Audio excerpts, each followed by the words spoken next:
অন্যদিকে গতকাল দিনভর তল্লাশি অভিযান কিন্তু এখনো নিখোঁজ শওকত মোল্লা। শওকত মোল্লার খোঁজে গতকাল রাতে বিভিন্ন জায়গায় তল্লাশি চালান এনআইএর আধিকারিকরা। শওকত মোল্লার 3টি ফোনই সুইচ অফ। শেষ টাওয়ার লোকেশন জীবনতলা বারুইপুরে। বিভিন্ন সিসি ক্যামেরার ফুটেজ খতিয়ে দেখে এনআইএ আধিকারিকরা নিশ্চিত হচ্ছেন যে তল্লাশির আগের দিন জীবনতলার বাড়ি ছাড়াও বারুইপুরেও দেখা গেছে প্রাক্তন তৃণমূল বিধায়ককে। আবির দত্ত প্রতিনিধি আমাদের সঙ্গে টেলিফোন লাইনে রয়েছেন। আর আবির, এবার শওকত মোল্লাকে ফেরার ঘোষণা করলো এনআইএ। দেখো, একেবারেই এবং এই তদন্তে শওকত মোল্লাকে বারবার করে তাকে যোগাযোগ করার চেষ্টা করা হয়েছিল গতকাল না পাওয়ার পর। প্রাথমিকভাবে সে যে ফেরার সেটাই মনে করছে এনআইএ এবং সেটা তারা ঘোষণাও করছেন।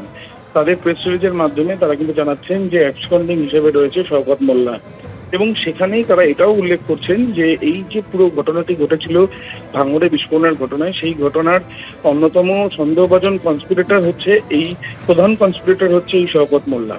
এই শওকত মোল্লার লোকেশন কিন্তু ইতিমধ্যে তদন্তকারীরা জানার চেষ্টা চালাচ্ছেন।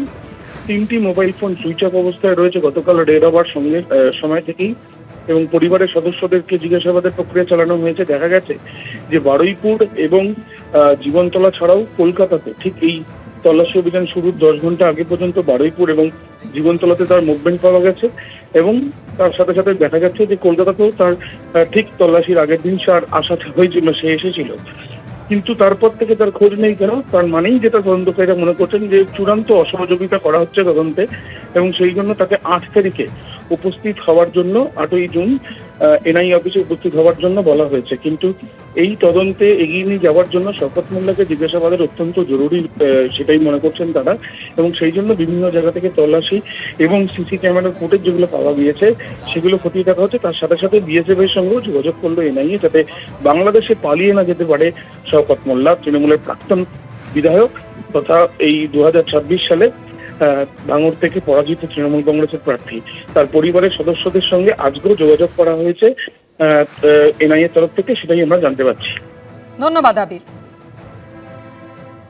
সত্যি নিজেকে খুব গর্বিত মনে করছি, কারণ এই সরকার তৈরি হওয়ার পর আমি যা যা ভবিষ্যৎবাণী করেছিলাম সব মিলে যাচ্ছে।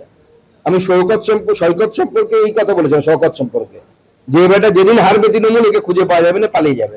আজকে সেটা মিলে যাচ্ছে এবং আমার ভবিষ্যৎবাণী সত্য করার জন্য তাকে ধন্যবাদ জানাবো। পালিয়ে যাবে কত দূর? মোল্লারদহ মসজিদ পর্যন্ত, তার বাইরে যেতে পারবে না।